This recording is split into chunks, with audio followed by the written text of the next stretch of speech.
Hello guys, welcome to my YouTube channel. My name is Oge and thank you for being with me today. Today we are doing something a bit different from what we normally do. So I'm not sitting alone, I'm just talking to you. Today. Today I have a guest with me, and especially for those who have sent me messages a couple of times. Not so many people, so it doesn't look like I have so many fans like that. We don't have that much, but but a few persons have sent me messages on studying outside of Germany. So mostly people from Nigeria in this case. So I would say that this is an opportunity to get that information. So anyone just ask me now, I'll just send you to this video to watch it. So they're asking me questions I don't have answers to. So today I have with me Onyeka. He's a big man, oh. Forget that. It's Well, I claim it. get to sit down with us like this and be talking all this because more people talk. I Okay, claim it too. so quickly, so introduce yourself to us, my people. Well, as you know, you just introduced me by saying my name. My name is Onyeka Chi Onyeka, and I live in the US. I believe that should be enough, right? Okay. Should I go into Yeah. details? So Onyeka lives in the US. He did his master's in the US as well. So he'll be giving us information, general information on studying and living in the US. That will be helpful for those who intend to move to the US to study, and this will give you a general idea on how to go about it and what to expect when you get there. So we'll just go right into it. First, a general overview. What do you think? You're no longer a student. Yes, we know that. But while you were a student, what was your general perception of studying not in Germany? Your general perception of studying in the US, please. So just give us a general idea before we go into the details of what is and how what works. Well, to study in the US, well, before I came to the US, when I was in Nigeria, I've always had this desire, because of, the way, people talk about the US and, schooling in the US and all of that. So I've always had this desire to go to school in the US, to leave Nigeria, to go to the US. And, my general perception was, I felt like it was going to be really, really difficult because of the cost of schooling in the US. Mm-hmm. And, God helping me, I was able to come to the US, and I went to school and I graduated, so. Super. So you talked about the cost of studying in the US. What's that like? What's the cost of studying in the US generally? Oh So my for gosh, example, it's really, really expensive. It's expensive to study in the US, especially um, if you come into do your master's degree. Average cost of schooling if you go into a regular school is about $30,000 a year. hey, So God, yeah, and my chest. it's about $30,000 every year. So, and it's usually 2 semesters. So you have to pay $15,000 for the first semester, and $15,000 for the second semester. So that's about averagely about $30,000. But then when you decide to go like to private schools Mm-hmm. and to all of the biggest schools like the Ivy League schools, as in some of the schools, they cost up to $60,000 to $75,000 a year. So My God. it's really, really expensive. Regular people cannot really afford it. Even Americans, regular Americans cannot really afford, to pay the tuition or the cost of schooling in the US. Mm-hmm. The way most Americans do it, because it's a little bit cheaper for Americans compared to international students there. Because especially if you go to a public school, you have the option of paying in-state tuition, so it becomes a little bit cheaper. But Mm-hmm. yet most people cannot really pay. You have to get a loan, student loan. That's what most people use to go to school in the US. So Mm-hmm. Oh my very God. expensive. Oh my God. Very, So from very. henceforth, anybody I see going to study in the US, I'll start calling the person auntie, uncle. I'll be saying good morning, sir, because 30,000, that's a lot. That's a whole lot. Yeah, So Germany is every year. And really doing a lot for us because studying in Germany is free practically. You oh, don't really? pay. Yeah. Really? Yeah, Free? yeah. Oh, wow. It's free. So you only pay for semester contribution depending on the school that you're in. Some schools, your semester contribution might just be maybe 300 euros or 250 euros, That's depending it? on the school. That's it. Oh And my God. inside that semester contribution, your bus ticket is inside with that. Also, once you paid your school fees, your ID card allows you to travel around your city for free. So your bus ticket is even still inside that semester contribution for Oh my gosh. I should be moving down to Germany then. not move, or the language is not move. It's really it. I think the Germany is really doing a good job with helping in terms of studying and all. And I guess that's why there's a new rush of students moving to Germany now to study, regardless of the difficulty in the language. But anyway, we're talking about the USA, so let's not talk about Germany. I talked a lot about Germany. Germany, right? Okay, so Let's be focused. let's focus. Let's focus. Um, Now when one wants to start, we'll still get back into the cost of studying Hmm. in the US and how to find your way around it.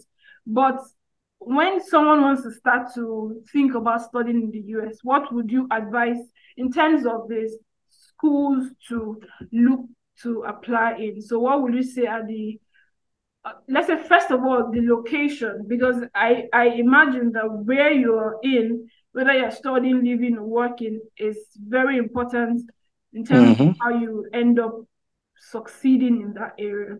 So what areas would you say is the best for international students specifically? Because Americans probably wouldn't have as much challenges as international students will. So Definitely. which states would you say are the, let's just say about five. So what would be your top five best states to study for international students? Well, it depends on the student. It depends on what you're trying to achieve.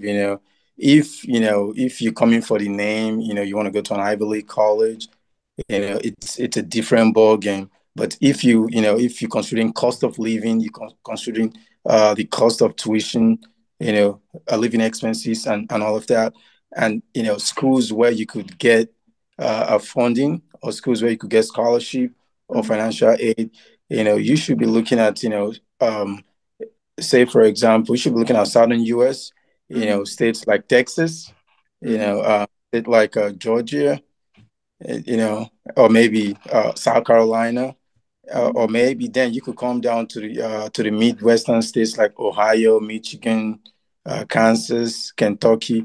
Those places, you could get cheaper schools, and you could get funding. So to fund your schooling, it's going to be a little bit cheaper, and then the cost of living is also a little bit more affordable compared to somebody that wants to go to school in New York or New Jersey or Boston. You Ah, those know, ones are the Abuja now. yeah, it's really expensive down there. And Yeah. most schools, one, there's a lot of competition. Mm-hmm. You're competing with people from all over the world, and even Americans. Mm-hmm. And getting financial aid and funding might be a little bit more difficult. You Mm-hmm.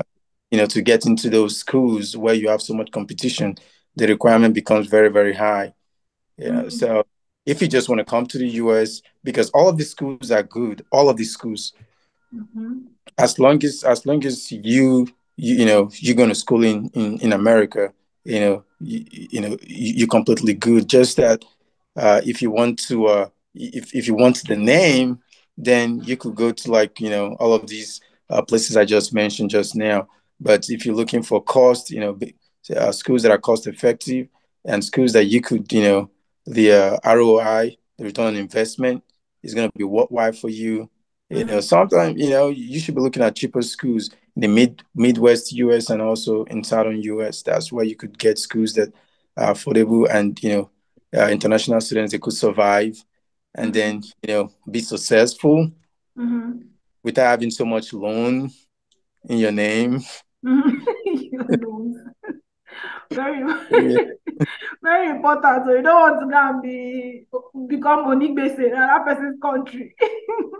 exactly. You starting off with so much loans. Mm-hmm. It's not advisable. But sometimes, sometimes you just have to do your cost benefit analysis. Sometimes it's really really necessary to get those loans so you could go through school, because at the end of the day the benefit is going to be more compared to to the loans that you got. In that case you could do it. But when you have the option of going to school without having loans in your name, I believe you may want to grab the opportunity. So are you saying that these loans are also available to international students as well? Well, the loans are available to international students, if you are able to find someone who is a resident in the US that could co-sign the loans for you. Okay. Yeah. But you just need to have somebody, who is a resident, either somebody has a green card or a citizen. The person could co-sign for you and you could get, student loan. Oh, that's That interesting. I way, never knew that. as an international student. Yeah. That's really, really, really, really nice, really important information because I'm sure so many people don't know that that's possible. So we It's end very. up breaking our backs on Mhm. in area of getting money. But then I can also understand when it's also difficult to find someone who would trust you enough to co-sign for if the person does not have a solid Exactly. relationship with you. So, so, Okay. so most times, the only people that could comfortably do stuff like that for you are like family members or people who you know, Mm-hmm. know you back in Nigeria, and they know your family, they know everything about you. They could take that risk, But Mm-hmm. so Yeah, because that's a risk. It's a very big risk. Someone can just decide to run away, run away with your money, well, and put you in well, jail. if the person run away, as long as the person runs out of the US, but if the person still remains in the US, there's no way you could run away from it. You Yeah, still you're still gonna pay for it. pay for it. So Interesting. So, still on the issue of um, still on the issue of costs. What are the available scholarships for international students, and how accessible are these scholarships? well, scholarships most times, for international students, the way it works in the US, it's not really scholarship per se. It's Mm-hmm. called funding. Okay. It's a situation where whereby the school, gives you a job to work in the school, Mm-hmm. like, become, especially when you're going for your when you're going to graduate school, either master's or PhD, Mm-hmm. they give you jobs like, you become a graduate assistant or you Mm-hmm. become a research assistant, and then in turn they pay your school fees and then pay you stipends that could, for your living expenses. So Okay. that's the way, people go through schools, especially international students. But Yeah. again, it's really really competitive. Mm-hmm. That's where it boils down to you trying to apply to schools that are less competitive, so you could be able to get these type of funding. And another thing again, the best way to be able to secure one of these fundings is for you, to be able to have good grades. If your GP is strong, and then the your test scores, because for you to get admission into most of these US schools, you have to take a standardized test. If Mm-hmm. your test scores are really really high, then you become a little bit more competitive. You might be able to to get any of these funding. And that's the best way right now. Right now, the embassy, US embassy, is not even going to give you a visa if you don't have funding. Mm-hmm. So that's just it. They're not even going to give you a visa because they know that most people coming, especially from Nigeria, if you don't have funding when you come to the US, you're not going to finish up. You're not going to finish the schooling, because you're going to leave and then try to work, to make ends meet. Mm-hmm. So, except your family is very, very wealthy, which, Mm-hmm. verifiably wealthy, Mm-hmm. or you have funding, I don't think, you're going to get a visa right now. But, before, people get visas regardless. But now, since after the Donald Trump era, and then the COVID and all of that, you need to have funding for you to get, student visa. But a scholarship would also cover for funding if you Yes. already Yes. have that. Yes, a scholarship would also cover for funding. If you get scholarship from any source, it's going to serve the same purpose. But there are really no, most times there are no full scholarships in the U.S. Like if they're giving you scholarships, they're giving you a partial scholarship. Maybe if your school fees is cost for the year $30,000, you could get $10,000 worth of scholarship, but you still have to pay $20,000. And when you get to the embassy, they want to see that you're capable of paying the $20,000, in tuition. So that's just it. Except you get scholarship from other sources, because I know some people, they get scholarship from Nigerian government. In that case, you don't have that problem. They just want to be sure that you have you're able to cover the cost of of the school, because there's a lot of people, once you get to the US and you're not able to pay the tuition, people just jump out of school and start working. So yeah.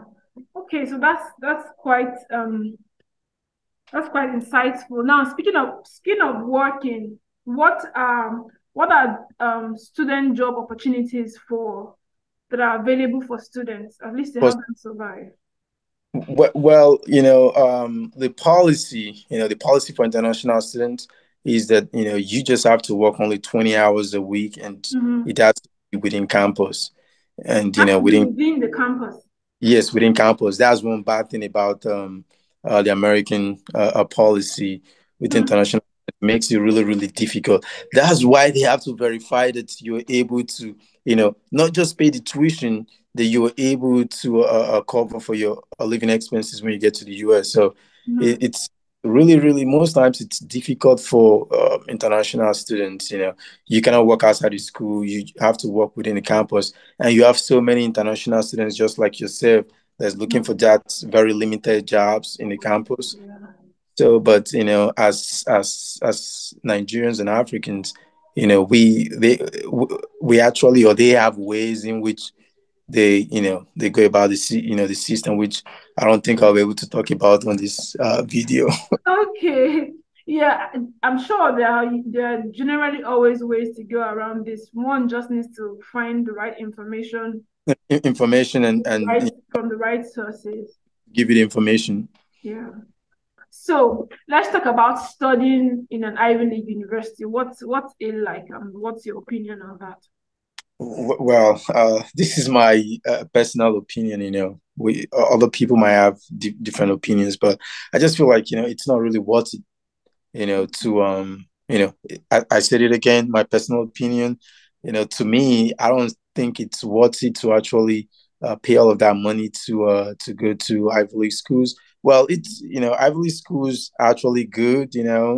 It comes with that name. It comes with that class and getting into Ivy League schools are really, really difficult because the requirements are really, really high. Because it's just so much. These schools, they put the requirements so high. Sometimes, especially for the standardized tests, you may have to score perfect scores, for you to be able to get into the school. And then it gets really, really expensive. It's not just you getting good scores and getting good GPA to get into the school. You still have to be able to financially cover the cost of tuition and your living expenses. These are things they consider before they give people admission. And as in, to me, I just feel like why do you want to spend all that money? Because it's really expensive. So like most courses, you have to pay up to $60,000 a year. When for 2 years of master's degree is about $120,000. That's a lot.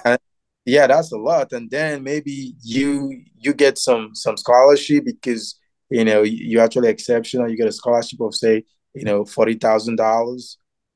And then you still have to pay $80,000. You have to source the fund somewhere. If your family is not wealthy, you have to try to get student loan to cover for the expenses.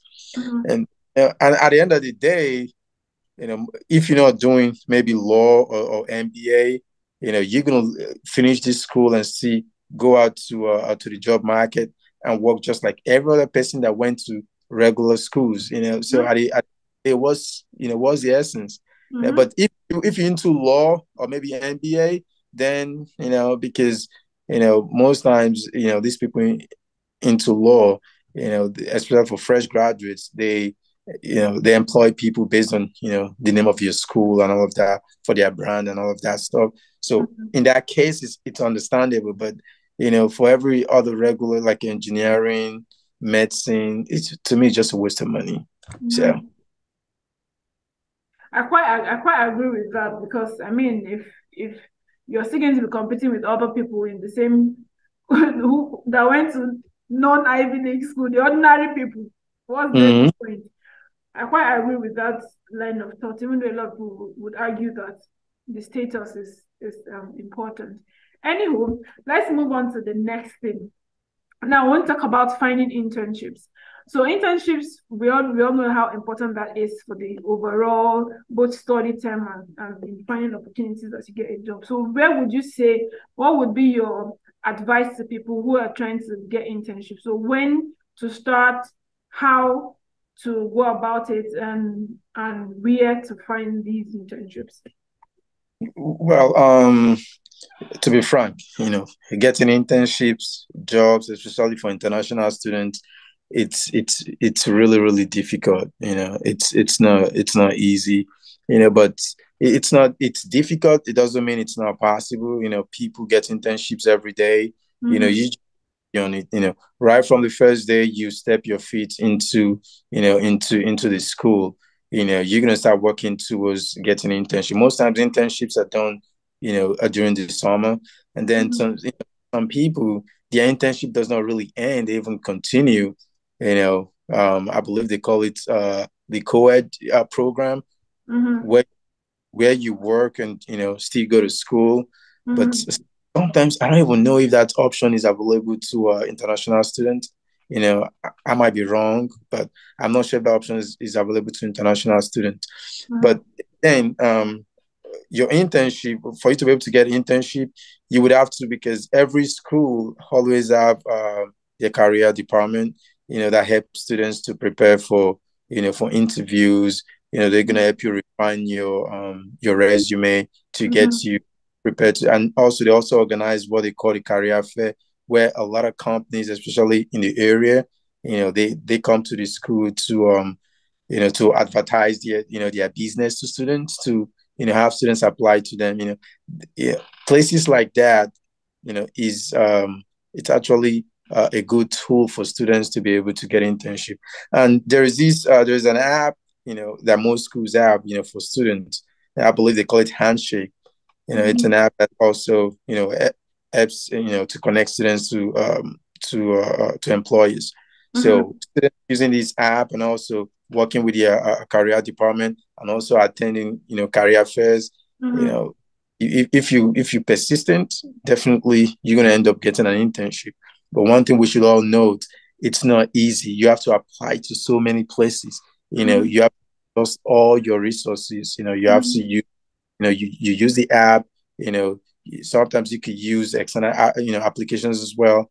And also basically through it's easier to even get internship through your career fair than get an internship from outside the school, because for some reasons I don't know, employers try, sometimes they reduce their requirements for for on-campus interviews and on-campus hires than when you do the general public. So that's useful, very useful information.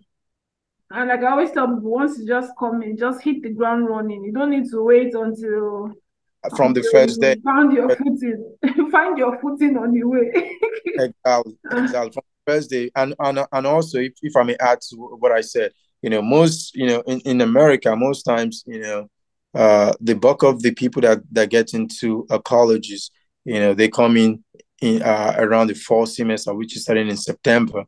So you have that September to December, and then from December until April to be able to find internship. So you have about 8 months.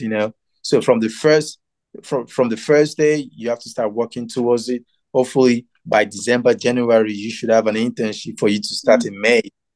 So The time frame is really short here, and the Yeah, competition is high.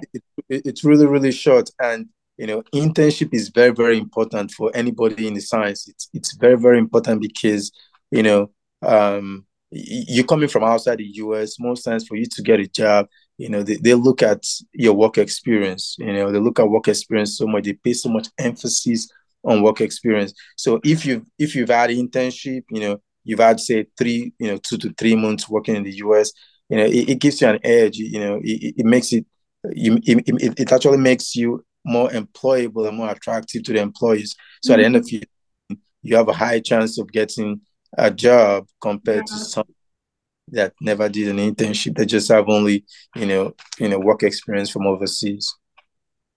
True. So thank you so much for this for this internship expo. Now, outside of your internship, let's talk about jobs, because after you have gotten your internship experience, it's generally much more easier than getting a job. What is the best way you would say towards finding a job after studying?